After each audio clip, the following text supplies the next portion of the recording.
Digini Tadanaroni Natomaya Chauseli Yamadagri Tondoya Shisen Nakuni Kreni Dose Sela Natomnase Paujani Yangonda Yugum down by Yune Nadia Lee Shua Winja Mogobadana Tamayi Edwin Yasin Denja Bochali Shido Abidama Daya and they are of Chapare, Tenem Sagi, they are Banshim Shidomudo, Donoga Tota, Tabi Yunya Swapiashi, Gurumyaji A, Namoda da Don Chain, Yashiko, Uzo Groja Bakunsu Nemo Tanta Erehado, Tama, Tamboda, Nemo Tata. Egawado, Erahado, Amma Dambodada, Nemo Dada, Egawado, Erahado, Amma Dambodada. Tigri, Alongo, Tamamisvi, Tenanu, Denana, Diana Brida, Bom, Bro, Bonduka. Birma. And they are all she can lead it and it be of Zemia, Sadin, Biro, Piapini, Rapsipare. She can only Biro, Piopia Bini, a Bidama, then and the Yama. As of Yashin, Goromiaji, a Somari Regani, Biro. Chincho Tare, a coup Bidama, Tanya Ipsipare. As of Yasoma Tare, Soma Regani, Biro, a change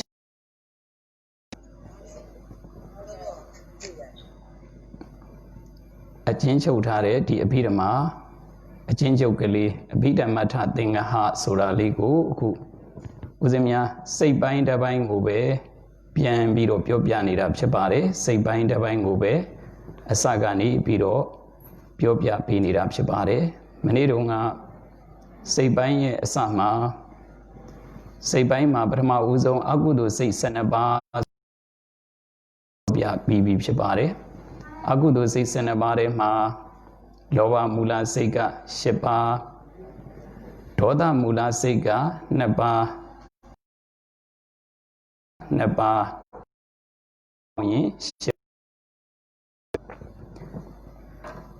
Alum Bowie, Shebab Shibare. Da Linga ni nega option, the Lauswing, Alum Yabida Doshi, Tony, Mole, ni Dine, Lobo Musica, Shepa, Toda Musica, Nepa, More Musica, Nepa, Alum Bowie, Agudo says Nepa, Eri Agudo says Nepa Suraligaro. Linga lead about Jet Harane, Alo, Assembly Map Shapare, Lo, she, Tony, Mole, ne, Sene, Agudo, so the Adine, Era Ligo Mabiro, Didi Chajagali, and Drogomia Mataye, Ayani, Jessia, Malurobabu. Agudo says Seneba, Eri Agudo says Seneba Biro, a cook. Ahe say ga, Seshepa, Ahe say Sura. Hey, Meshire, say de Aloba, hey, dele, Meshivu, Adoda, hey, dele, Meshivu, Amoha, hey, dele, Meshivu, Aloba, hey, Adoda, hey, Amoha, hey, Loba, hey, hey, de, look, Kore, hey, dele, Meshi, Adiga option of Gone, hey, de, Meshira. Hey ye, Adoda, hey ye, Amoha, hey ye, look, Kore, Elilu Gone, hey de, Meshida, Elilu Gone, hey de, Meshide, say de, hey Meshide, say de go, ah hey, say look, Kore, hey, Lepa, Biro, Milu Yarabo. Eddie say de go, ah hey, say look, Kore, ah hey, Suraga, ah, Eddie says, Parema. Agudala Soraga, Agudo Soraga, Vibaga Soro, a Jew, အာကုသလဝိပါကအာကုသလဝိပဿိဆိုတာမကောင်းကျိုးစိတ်ပေါင်းက9ပါးရှိတယ်အဲ့ဒီ9ပါးကတော့စက်သောခါစီကာတန်တီ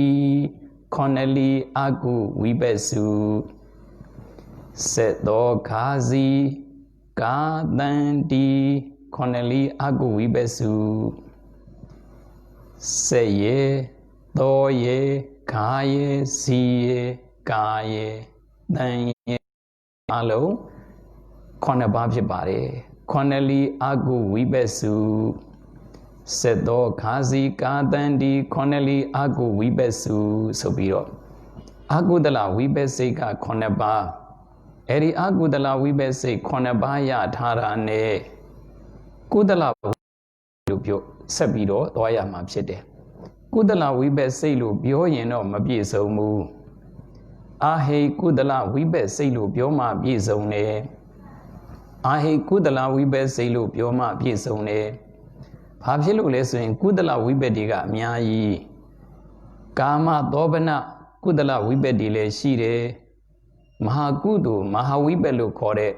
မဟာကုသလဝိပဿိလည်းရှိတယ်ကာမသောဘနထဲမှာလည်းဝိပဿိရှိတယ်ကုသလဝိပဿိရှိတယ်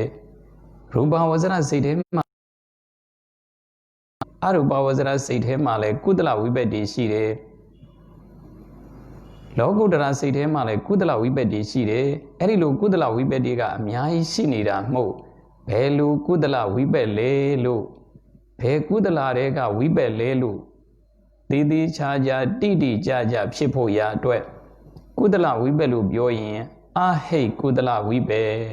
ဒီနေရာမှာတိတိကျကျမှတ်ထားရမှာအာဟိကုသလဝိပဿ10ပါးအာဟိလေးထည့်ပေးရတယ်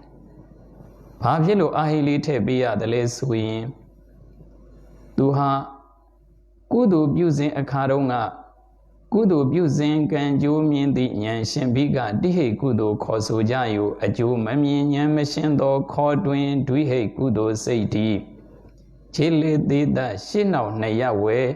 ညှပ်မှုကုသိုလ်ဥက္ကဆိုဤထိုထိုနှစ်တန်အာကုချံလျင်တဖန်ဩမကမြည်တုံညသည်မှတ်ကြလွယ်ဖို့အချုပ်ဒီထိုထိုနှစ်တန်အာကုချံလျင်ကုသိုလ်မပြုခင်ရှေ့မှာလဲအကုသိုလ်တွေခြံရံတာပြုပြီးနောက်မှာလဲအကုသိုလ်စိတ်တွေခြံရံတာမပြုခင်မှာလဲအကုသိုလ်တွေခြံရံတယ်ပြုပြီးတော့လဲအကုသိုလ်တွေခြံရံတယ်ရှေ့နောက်နှစ်ရက်မှာအကုသိုလ်တွေခြံရံပြီးတော့ပြုလုပ်တဲ့အလှမျိုးကြတော့ဩမကကုသိုလ်လို့ခေါ်တယ်ဒွိဟိတ်ဩမကကုသိုလ်နောက်ဆုံးတိဟိတ်ထဲမှာလည်းတိဟိတ်ဩမကဒွိဟိတ်ထဲမှာလည်းပဲဒွိဟိတ်ဩမက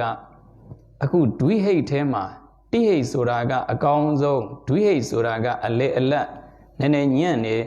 အဟိတ်ဆိုတော့အညံ့ဆုံးအဟိတ်ကုသလဝိပဿဆိုတာကအဟိတ်ကုသိုလ်ရဲ့အကျိုးအဲ့တော့ကုသိုလ်လုပ်ခဲ့စဉ်အခါတုန်းကတော်ကောင်းများဟိတ်ဒီမပါဘဲနဲ့စေတနာတွေကလည်းမပါမေတ္တာတွေကလည်းမပါ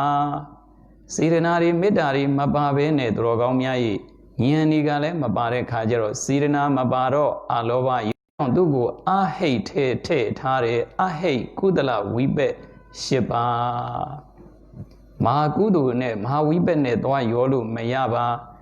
မဟာကုသလဝိပဿနဲ့လည်းသွားရောလို့မရကာမဝဇ္ဇရဝိပဿနဲ့လည်းရောလို့မရကာမသောဘနဝိပဿနဲ့လည်းရောလို့မရရူပဝိပဿနဲ့လည်းရောလို့မရအရူပဝိပဿနဲ့လည်းရောလို့မရလောကုတ္တရာဝိပဿနဲ့လည်းရောလို့မရဘာနဲ့မှရောလို့မရ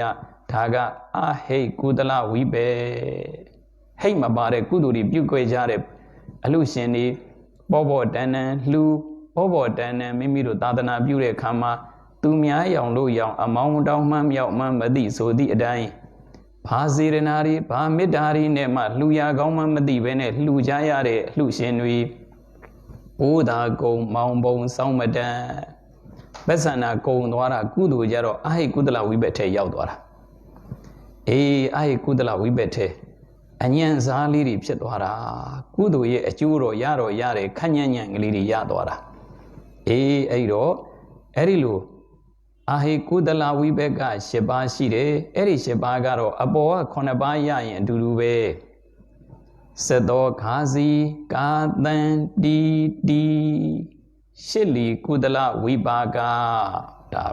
Aborongaro Koneli Kujaro, Shili Soro, Tali Guropin, the Charlie Mataya Mabo, the Charlie Neneli, the Badure Sora. Padu de le sorali, Dalif Mapiame, Tabale Dure, Neneli, a young lady le Shide, Lukmaya.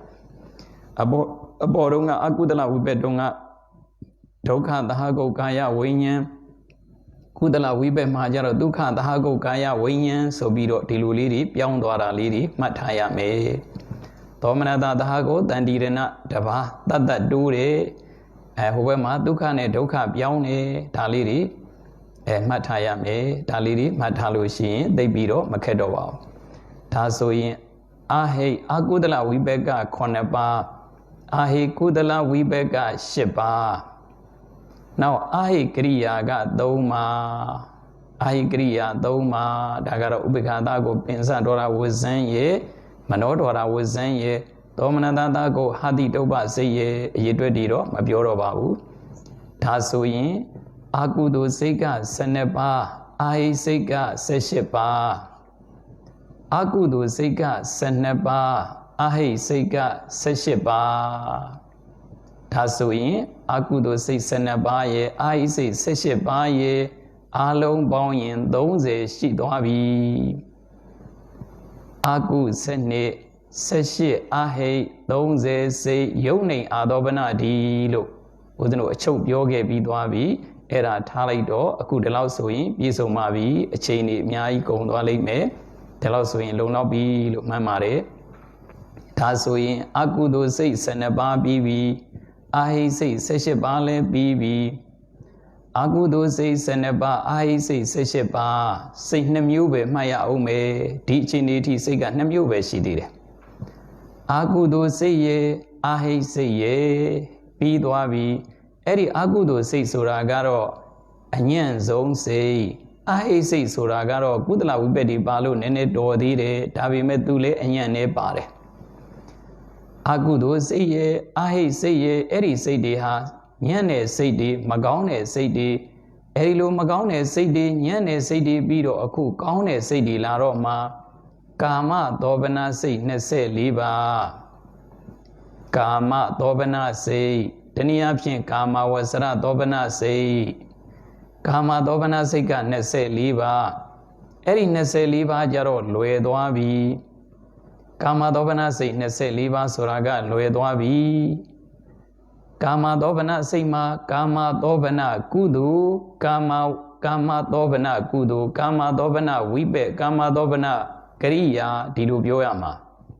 Teniapin Bioyin Kama Wasara Dobana Kudo Kama Wasara Dobana Wibe Kama Wasara Dobana Kriya Dilu Bioyama Tavi Meludrogom Yai Madalu Lue Kama Dobana Sidi Biore Kama Maha Kudo Lu Biore Maha Wibe Lu Biore Maha Kriya Lu Biore Era Kama Wasara Dobana Siku Biore Lu Mayame Kama Wasara Dobana Sik Nese Liba Eri Nese Liba Rema Maha Kudu Sika Shipa Maha Wibe Sika Shipa Maha Kriya Sika Shipa Eri Alum Bonglai Lushi Kudu Ga Shi Wibe Ga Shi Kriya Ga Shi Shidoni Nese Li Eri Nese Ligaro Drogomyai Loba Musi Shiba Yaindi Hori Nese Liba Galet Nene Libe Biamaya me Loba Musi Shiba Yain Hori Nese Liba Ga Lolueline Ya Nine Loba Musi ne Hori Kama Dobana Sidi Nega Bonzanga Kasenzinli Loba Musi di Bienbiro Biome Suin Do Neden Take them Wayli Wai Ada Seishiwa Ata Loba Mu So the Dain Aku Ma Kudu Sidi Ma Wibe Sidi Ma Kriya Sidi Lu Kore Kama Dobana Sigu Bioyin Do Neden Nyadan Wili Wai Ada စိတ်ရှိဝါအထမဟာကုသောဥနှစ်တံညာတံဝီလီပွာယီအတ္တစိတ်ရှိဝါအထမဟာဝီသောဥနှစ်တံညာတံဝီလီပွာယီအတ္တစိတ်ရှိဝါအထမဟာကရီဒီလိုဖြစ်သွားပြီအလုံးတစ်ခုရရင်အလုံးအတူတူပဲဖြစ်ပါတယ်အလုံးဒီလင်္ကာလေးရလိုက်တာနဲ့24ပါးလွယ်လွယ်လေးရသွားပြီ24ပါးလောဘမှုစိတ်10ပါးဝထည့်မယ်ဆိုရင်32ပါးလွယ်လွယ်လေးရသွားပြီအဲ့ဒီရှစ်လေးလီ32ကတစ်ခုချက်ထားတာနဲ့အလုံးလွယ်လွယ်လေးဖြစ်သွားပါပြီအဲ့တော့ကာမသောဘနာစိတ်24ပါးပြီးသွားပြီအဲ့တော့ဒီကာမသောဘနာစိတ်24ပါးကိုတော့ဖြင့်စောစောတုန်းကဦးဇင်းများရွတ်လိုက်တဲ့လင်္ကာလေးနဲ့သူတော်ကောင်းများကတည်တည်ချာချာမှတ်ထားရမယ်မိမိတို့ကုသိုလ်ပြုတဲ့အခါမှာတိဟိတ်ကုသိုလ်ဆိုရင်အာလောဘရေအာဒေါသရေအာမောဟရေဟိတ်သုံးပါးပါရင်တိဟိတ်ကုသိုလ်ဖြစ်တယ်ဟိတ်နှစ်ပါးပါရင်ဒွိဟိတ်ကုသိုလ်ဖြစ်တယ်ဟိတ်တစ်ပါးမှမပါရင်အဟိတ်ထဲရောက်သွားတယ်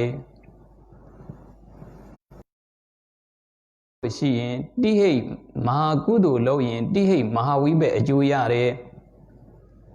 ဒွိဟိတ်မဟာကုသိုလ်တွေကိုလုပ်ရင်ဒွိဟိတ်မဟာဝိဘက်အကျိုးတရားတွေရတယ်အဲ့ဒီဒွိဟိတ်ထဲမှာအဉဏ်စားဖြစ်တဲ့ဒွိဟိတ်ဩမကကုသိုလ်လုပ်ရင်ဟိုဘက်ကအဟိတ်ထဲမှာရောက်သွားတယ်အဟိတ်ကုသလဝိဘက်ထဲရောက်သွားတာကဲမဟာဝိဘက်မရောက်ဘဲနဲ့အဟိတ်ကုသလဝိဘက်ထဲရောက်သွားတာအဲ့ဒါဘာဖြစ်လို့လဲကုသိုလ်ပြုတဲ့အခါမှာဖြစ်ကြတဲ့စံပြုကြလို့ဆရာကောင်းသမားကောင်းနေလည်းပဲမမီဝဲမစီကပ်ဗုဒ္ဓဇာပီတွေကိုလည်းမလေ့လာလှူရင်ကုသိုလ်ရတယ်လို့ထင်နေတာလှူရင်ကုသိုလ်ရတာတော့မှန်တယ်အကျိုးပြီးမလှူတတ်ရင်အကျိုးပြီးညံ့တတ်တယ်မလှူတတ်လို့အကျိုးပြီးညံ့နေကြတာဗုဒ္ဓဘာသာဝင်တော်စင်တွေမြန်မာလူမျိုးတွေဟာလှူတဲ့လောက်သာအကျိုးပေးမယ်ဆိုရင်သူတော်ကောင်းများ၏မြန်မာနိုင်ငံကြီးဟာတကယ်ရွှေဘုံရွှေနန်းကြီးနတ်ဗိမာန်နန်းနန်းကြီးလိုဖြစ်နေပြီဘာဖြစ်လို့အဲ့ဒီလိုမဖြစ်တာလဲမလှူတတ်ကြလို့အဘိဓမ္မာတွေတည်တည်ချာချာမသိဘူးမလေ့လာဘူးတဲ့ခါကျတော့ဖြစ်ကြတဲ့စံလှူတာလှူလိုက်ပါဟဲ့လှူလိုက်ပါဟဲ့ဘာစေတနာမှလည်းမဖြစ်ဘူးဘာမေတ္တာမှမဖြစ်ဘူးဘာဉာဏ်မှလည်းမပါဘူးအဲ့ဒီလိုလှူတဲ့ခါကျတော့တို့တရားတော်မှာပေါင်းတော်ကောင်းတို့ရဲ့အဟိတ်ထဲရောက်သွားတာအဟိတ်ကုသလဝိဘက်ထဲရောက်သွားတာမဟာဝိဘက်ထဲရောက်မလာဘူးအကျိုးတရားတွေညံ့သွားတာအကျိုးပြီးညံ့သွားတယ်အဲ့ဒီလိုအကျိုးပြီးတွေညံ့သွားတာဘာဖြစ်လို့အကျိုးပေးတွေညံ့တာလဲအကြောင်းညံ့လို့အကျိုးပေးတွေညံ့တာအကြောင်းညံ့ရင်အကျိုးပေးညံ့တယ်ဒီလိုမှတ်ရမယ်အကြောင်းကောင်းမှအကျိုးပေးတွေကောင်းတာလို့အဲ့ဒီလိုနားလည်ကြရမယ်ဒါကြောင့်အခုသတော်ကောင်းများမဟာကုသိုလ်ရဲ့မဟာဝိဘက်ရဲ့မဟာကရိယာရဲ့ဆိုတာကလည်းဒီကာမသောဘနာစိတ်မှာပဲရှိတယ်ဘယ်စိတ်မှဒီနာမည်နဲ့မရှိဘူးအဟိကုသလဝိပဿိဆိုတာကလည်းအဟိထဲမှာပဲရှိတယ်ဘယ်ထဲမှာမှမပါဘူးအဟိကုသလဝိပဿနဲ့မဟာဝိပဿနဲ့လုံးဝမတူပါဘူးအဟိကုသလဝိပဿဆိုတာဟိတ်တစ်ပါးမှမပါလို့အဟိစိတ်ထဲမှာအဟိကုသလဝိပဿဒီဖြစ်နေတာဟိတ်ဒီပါရင်မဟာဝိပဿပဲဟိတ်ဒီပါလို့ရှိရင်မိမိတို့ကလှူဒတ်တန်တသာသနာပြုတတ်ရင်မဟာဝိပဿအကျိုးတရားတွေရမယ်ဒီလိုမှတ်ရမယ်မဟာကရိယာဆိုတာကတော့ယန္တာများရဲ့စိတ်ယန္တာများပြုလိုက်တာကြတော့ကရိယာဖြစ်သွားတယ်ပြုကာမြမတ္တဖြစ်သွားတယ်ဘုရားယန္တာများပြုတော့မအောင်တဲ့မျိုးစေ့စိုက်ပျိုးတယ်လို့ပဲမအောင်တဲ့မျိုးစေ့စိုက်ပျိုးလိုက်တယ်လို့ပဲပြုကာမြမတ္တနောက်ထပ်အကျိုးတွေမရတော့ဘူးတော်ကောင်းများဥစဉ်များပြုရင်တော့နောက်ထပ်အကျိုးတွေရအောင်မှာကောင်းချောင်းလို့ရင်ကောင်းကျိုးမကောင်းချောင်းလို့ရင်မကောင်းကျိုးတွေရအောင်မှာအဲ့တော့ဘုရားယန္တာများကြတော့အဲ့ဒီအကျိုးတွေမလာတော့ဘူးသူကအကြောင်းကိုတတ်လိုက်တော့အကျိုးရသွားပြီကိလေသာမရှိဘဲနဲ့ကိလေသာမရှိလို့ဘုရားယန္တာများကကိလေသာမပါဘဲနဲ့ပြုလုပ်လိုက်တဲ့အခါကျတော့အကျိုးမပေးတော့ဘူးတဲ့ကိလေသာကတကယ်ကတော့တွန်းအားပေးလို့လုပ်ကြရတာကိလေသာနဲ့လုပ်ရင်အကျိုးပေးတယ်မြတ်စွာဘုရားရှင်ကိုရောမြတ်ကြီးများကြတော့ကိလေသာကိုပယ်တတ်ထားတာဖြစ်လို့အကျိုးတွေမရတော့ဘူးနောက်ထပ်အကျိုးတွေမပေးတော့ဘူး Ero Gong Juri ya in lebe, Gong Juri Mandamiagale, Doka disabe, Magong Juri galebe, Doka disabe, Tajao, those at the Wonga, Doka disa ipchinilu. Yes, of Yasin Gorom Yajiga, those at the Wonga, Lude, neighbor, Yamho Budwara, Tajao, Mahakriya Chedware, Kriya Sora, Buga Yamada libe dua, Buda, Bulaida, Buyome, Agudu, Bumilule. Akudu ye achu akudala wibedi ma phitတော်ဘူးကုသိုလ်တွေပြုလို့လေကုသလဝိဘက်တွေမဖြစ်တော်ဘူးအကျိုးတွေမရတော့ဘူးတဲ့ဘုရားယန္တာများမှာအဲ့ဒါမဟာကုသိုလ်မဟာဝိဘက်မဟာကရိယာပြီးသွားတော့အခုရူပစိတ်15ပါးရူပဝဆရစိတ်15ပါးဇံကံရောက်သွားတာပေါ့အကုသိုလ်စိတ်ရဲ့အာဟိစိတ်ရဲ့ဆိုတာကမကောင်းတဲ့စိတ်တွေလို့ဒီလိုမှတ်အညံစားစိတ်တွေကာမသောဗနာစိတ်ကြတော့ကောင်းတဲ့စိတ်တွေဖြစ်လာပြီရူပဝဇ္ဇရစိတ်ကြတော့ပူကောင်းတဲ့စိတ်တွေဖြစ်လာပြီရူပဝဇ္ဇရစိတ်က15ပါးအကုသိုလ်က12အဟိက18ကာမသောဗနာက24အကုသိုလ်က12အဟိက18ပေါင်းရင်30ကာမသောဗနာက24 54ကာမစိတ်54ပါးလို့ခေါ်တဲ့အသာလေးမမှတ်ချင်နေအောင်ရှုပ်သွားလိမ့်မယ်ကာမစိတ်54ပါးဆိုတော့ကုံရောအဲ့ဒါထားလိုက်တော့မမှတ်ချင်လည်းရပြီမှတ်လို့လွယ်အောင်ကတော့စိတ်ရဲ့နာမည်လေးတွေပဲမှတ်အကုသိုလ်စိတ်ရဲ့အာဟိစိတ်ရဲ့ကာမသောဗနာစိတ်ရဲ့3မျိုးရှိသွားပြီ3မျိုးရှိသွားပြီအဲ့ဒီ3မျိုးကလေးကိုမှတ်ထားရင်တော်ကောင်းများဤပိုင်ပိုင်နိုင်နိုင်သာမှတ်ထားအဲ့ဒါလေး3မျိုးကိုသာပိုင်ပိုင်နိုင်နိုင်မှတ်ထားကျန်တဲ့နာမည်ပဲပြောင်းယုံပဲရှိတယ်အတူတူပဲရူပစိတ်15ပါးရူပဝဇ္ဇရစိတ်15ပါးဆိုလို့ကြောက်မသွားနဲ့ကုသိုလ်က5ပါးဝိဘက်က5ပါးကရိယာက5ပါးကုသိုလ်ဆိုတာကဘယ်ကုသိုလ်လဲမေးရင်ရူပဝဇ္ဇရကုသိုလ်လို့နားလည်ရမယ်ဝိဘက်ဆိုတာကောဘာဝိဘက်လဲမဟာဝိဘက်လားကာမဝဇ္ဇရဝိဘက်လားအဲ့ကုသလဝိဘက်လားမဟုတ်ဘူးရူပဝဇ္ဇရဝိဘက်ကရိယာကလည်း5ပါးအဲ့ဒီကရိယာကလည်းမဟာကရိယာလားအဟိကရိယာလားလာမမေးနဲ့ရူပဝဇ္ဇရကရိယာတခုစီခွဲထားရမယ်ရူပစိတ်ထဲမှာရူပဝဇ္ဇရစိတ်ရူပစိတ်အတူတူပဲရူပစိတ်ထဲမှာကုသိုလ်က5ပါးဝိဘက်က5ပါးကရိယာတူအောင်ပြောတာကုသိုလ်5ပါးဝိဘက်5ပါးကရိယာ5ပါးဆိုတာကမှတ်မိလွယ်အောင်ပြောတာအပြည့်စုံဆိုရင်ရူပဝဇ္ဇရကုသိုလ်5ပါးရူပဝဇ္ဇရဝိဘက်5ပါးရူပဝဇ္ဇရကရိယာ5ပါးဒီလိုမှတ်ရမှာအဲ့ဒါကြောင့်ရူပဝဇ္ဇရကုသိုလ်5ပါးဆိုတာဘာကိုပြောတာလဲဝိတဝိဇာရပိတိဒုက္ခဧကကတဇိုင်5ပါးရှိတဲ့ပထမဇန်ရူပကုသိုလ်စိတ်တစ်ပါးဝိဇာရပိတိဒုက္ခဧကကတဇိုင်4ပါးရှိသောဒုတစ်ပါးပိတိဒုက္ခဧကကတဇိုင်3ပါးရှိသောတတိယဇန်ရူပကုသိုလ်စိတ်တစ်ပါးဒုက္ခဧကကတဇိုင်2ပါးနှင့်ရှင်သောဒုက္ခဧကကတဇိုင်2ပါးနှင့်ရှင်သောသရုဒ္ဓဇန်ရူပကုသိုလ်စိတ်တစ်ပါးဥပိ္ပခာဧကကတဇိုင်2ပါးနှင့်ရှင်သောပင်စမဇန်ရူပကုသိုလ်စိတ်တစ်ပါးပရမဇန်တစ်ပါးဒုတိယဇန်တစ်ပါးတတိယဇန်တစ်ပါးသရုဒ္ဓဇန်ပင်စမဇန်ဆိုပြီးတော့ရူပကုသိုလ်5ပါးရူပဝိဘက်ကြတော့လေအဲ့ဒီမှာရူပဝိဘက်လိုပဲနာမည်ပြောင်းလိုက်ရုံပဲဒီ5ပါးပဲရူပကရိယာကြတော့လေဒီ5ပါးပဲဒါကြောင့်အဲ့ဒီရူပစိတ်15ပါးကိုရဖို့ရအတွက်ကြတော့တက်စာပိတုဣနိဥ5ခုရူကုသိုလ်တဲ့ရေစာရေပြီးရေသူ့ရေအေးရေဥရေအလုံးပေါင်းရင်အေးထီအောင်5ခုတက်စာပိတုဧနိဥ5ခုရူကုသိုလ်အဲ့ဒါရူပဝဇ္ဇရကုသိုလ်5ခုတက်စာပိတုဧနိဥ5ခုရူဝိပါ တက်စားပြီးသူအေးနှင့်ဥငါးခုရူကရိယာဆိုပြီးတော့ရူပဝဇ္ဇစိတ်တွေဒါကပူကောင်းတဲ့စိတ်တွေကာမသောပနစိတ်ကကောင်းတဲ့စိတ်ရူပဝဇ္ဇစိတ်ကပူကောင်းတဲ့စိတ်အရူပဝဇ္ဇစိတ်ဆိုတော့လေအတူတူပဲပူကောင်းတဲ့စိတ်တွေအာဂါသနိသယရဏစိတ်အရူပစိတ်က12ပါး12ပါးထဲမှာအရူပကုသိုလ်က4ပါးအရူပဝိပက်က4ပါးအရူပကရိယာက4ပါးမှတ်လို့လွယ်အောင်လို့ကုသိုလ်4ပါးဝိပက်4ပါးလို့ပြောတာတကယ်ကတော့အရူပကုသိုလ်4ပါးအရူပဝိပက်က4ပါးအရူပကရိယာက4ပါးအားလုံးပေါင်းရင်4 3 12အဲ့ဒီ4 3 12မှာလဲ4ပါးရင်အကုန်ပြီးတယ်အာကာသနိသယရဏစိတ်ဝိညာဏိသယရဏစိတ်အာကိဉ္စညာယရဏစိတ်နေဝတင်ညာနာတင်ညာယရဏစိတ်ဆိုပြီးတော့အရူပဝဇ္ဇကုသိုလ်4ပါးဝိပက်ကလည်းဒီ4ပါးပဲဝိပက်စိတ်လို့ထည့်ပြောရုံပဲကရိယာဒီ4ပါးပဲကရိယာစိတ်လို့ထည့်ပြီးတော့သုံးလိုက်ရုံပဲအရူပဝဇ္ဇစိတ်12ပါးရှိတဲ့ထဲမှာကုသိုလ်4ပါးဝိပက်4ပါးကရိယာ4ပါး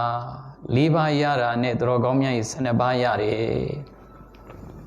အဲ့ဒါအရူပဝဇ္ဇစိတ်ရူပဝဇ္ဇစိတ်က15ပါးအရူပဝဇ္ဇစိတ်က12ပါးအားလုံးပေါင်းရင်15နဲ့12ဆိုတော့20ခွန်အဲ့ဒါကိုမဟက်ခုတ်စိတ်လို့လည်းပဲခေါ်တယ်မဟက်ခုတ်စိတ်လို့လည်းပဲခေါ်တယ်မဟက်ခုတ်စိတ်ဆိုတာကဘာဖြစ်လို့မဟက်ခုတ်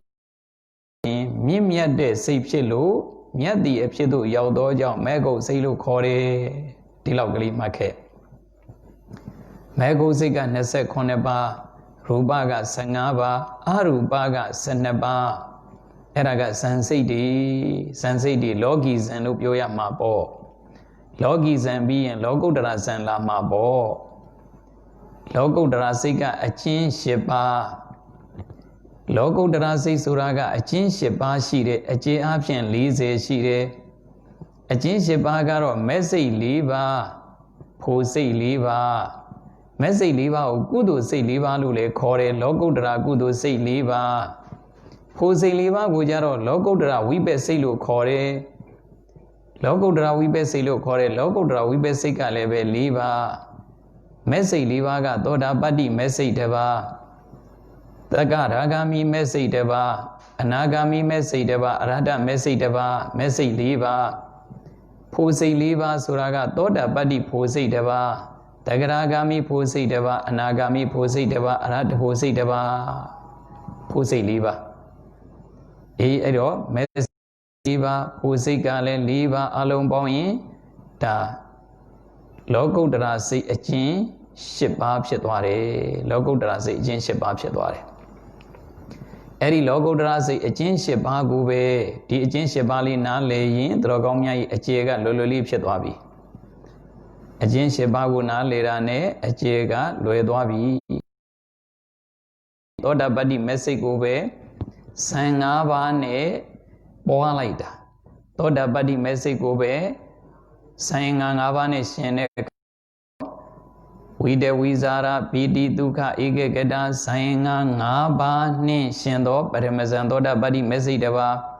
ဝိဇာရပီတိဒုက္ခဧကဂတ4ပါးနှင့်ရှင်သောဒုတိယဇန်သောတာပတ္တိမက်စိတ်1ပါးပီတိဒုက္ခဧကဂတ3ပါးနှင့်ရှင်သောတတိယဇန်သောတာပတ္တိမက်စိတ်1ပါးဒုက္ခဧကဂတ2ပါးနှင့်ရှင်သောသရုဒ္ဓဇန်သောတာပတ္တိမက်စိတ်1ပါးဥပိ္ခာဧကဂတ2ပါးနှင့်ရှင်သောပင်စမဇံသောတာပတ္တိမက်စိတ်1ပါးဆိုပြီးတော့သောတာပတ္တိမက်ကလေး1ပါးကနေပြီးတော့5ပါးဖြစ်သွားတာဘာဖြစ်လို့5ပါးဖြစ်တာလဲဇန်အင်္ဂါ5ပါးနဲ့ရှင်လို့တဲ့ဇန်လို့ခေါ်တယ်ဟိုဘက်ကရူပဝဇ္ဇစိတ်တုံးကဝိတဝိဇာရပီတိဒုက္ခဆိုတဲ့ဇန်တွေဟာလောကီဇန်အခုသောတာပတ္တိမက်စိတ်မှာပါတဲ့ဝိတဝိဇာရပီတိဒုက္ခဧကဂတဆိုတာကလောကုတ္တရာဇန်ဝိတကလောကုတ္တရာအာယုံပေါ်မှာတင်တာဝိဇာရကလည်းလောကုတ္တရာအာယုံပေါ်မှာသုံးတတ်တာပီတိကလည်းလောကုတ္တရာအာယုံရဲ့ပေါ်မှာပီတိဖြစ်တာဒါကြောင့်လောကုတ္တရာတွေဒါကလောကုတ္တရာနယ်ပယ်ရောက်သွားပြီ ဥပါဒနဲ့ခန္ဓာဥစွာသောလောကမှာလွန်မြောက်တဲ့စိတ်တွေလောကုတ္တရာစိတ်တွေအဲ့တော့ဒီလောကုတ္တရာစိတ်မှာသောတာပတ္တိမက်က၅ပါးပြားတယ်၅ပါးထပ်ပြီးတော့ပြားသွားတယ်ဘာဖြစ်လို့လဲသောတာပတ္တိမက်ကတပါးရှိတာမဟုတ်လားအရှင်ဘုရားတပါးလေးရှိတာတော့မှန်တယ်တရားဓမ္မပေါင်းတော်ကောင်းတို့အဲ့ဒီတပါးတွေကဇန်ငါ၅ပါးနဲ့ရှင်လိုက်တဲ့ခါကျတော့လောကုတ္တရာဇန်ဆိုတာရှိတယ်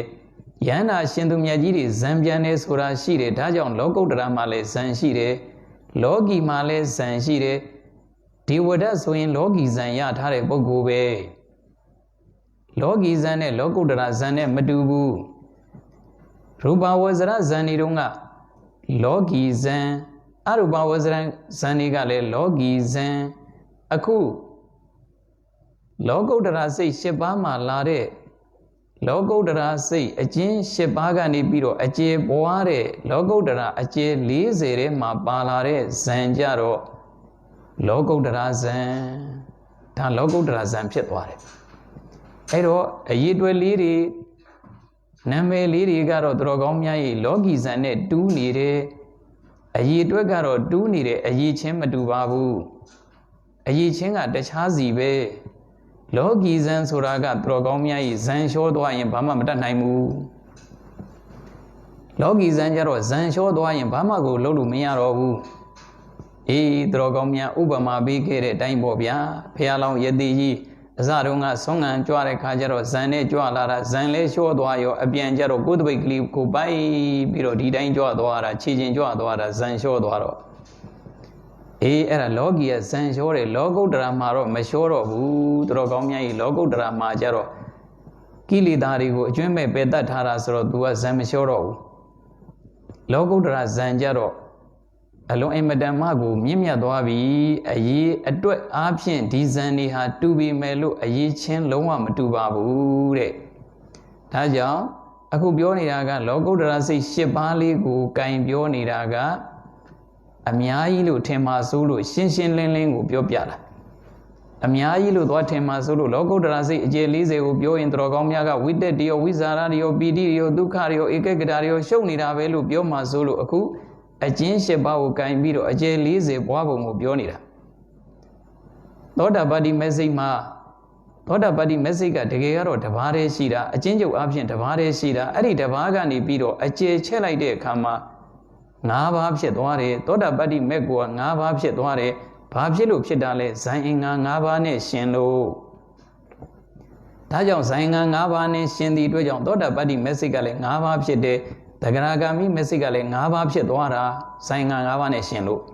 အနာဂါမိမက်စိတ်ကလည်း၅ပါးအရဟတမက်စိတ်ကလည်း၅ပါးသောတာပတ္တိဖို့စိတ်ကလည်းပဲဇန်ငါ၅ပါးနဲ့ရှင်လို့၅ပါးပဲတဂရဂါမိဖို့ကလည်း၅ပါးအနာဂါမိဖို့၅ပါးအရဟတဖို့၅ပါးဆိုတော့၅၈လီ40ဖြစ်သွားတာဗျာလောကုတ္တရာစိတ်အကျေ40ဆိုတာမိုးဘဝကြလာတာမဟုတ်ဘူး၈ပါးနေပြီးတော့ပွားသွားတာ၈ပါးနေပွားသွားတာအဲ့ဒါတော်ကောင်းများကြီးလိုက်ကျက်နေလို့ကတော့ပြီးမှာမဟုတ်အခုလိုလေးမှတ်ထားလိုက်ရင်ဘာမှမေ့စရာအကြောင်းမရှိတော့ဘူးအဲ့တော့တော်ကောင်းများဦးစင်းကစာကျက်ပေးနေတာစာကျက်ပေးနေတာစာကျက်ရမှာစိုးလို့တော်ကောင်းများဦးစင်းကစာကျက်ပေးနေတာအခုလောကုတ္တရာစိတ်အကျေ40ဖြစ်သွားပြီဒါဆိုရင်ဒါစိတ်ပေါင်းအားလုံးစိတ်အကျဉ်းအဖြစ်89ပါးအကျေ120ပါးဆိုတာပြီးသွားပြီဖြစ်ပါတယ်အဲ့တော့မနေ့ဖန်ကြရင်တော့ဖြင့်လာပြည့်နေဖြစ်လို့ဒီချိန်လေးမှာမေတ္တာပို့ဖို့အတွက်တော်ကောင်းများကြီးတကဘာလုံးကဒုက္ခရောက်နေကြတဲ့ခုနှစ်သားသမီးတွေကိုဦးဇင်းများကနေပြီးတော့စွမ်းနိုင်တဲ့လောက်ကလေးမေတ္တာပို့ကြဖို့ထပ်မံပြီးတော့အသိပေးပါတယ်အခုတော့အချိန်လည်းပြည့်သွားပြီဖြစ်သည့်အတွက်ကြောင့်အာလုံးသာဓုခေါ်တော်ကြပါအောင်စို့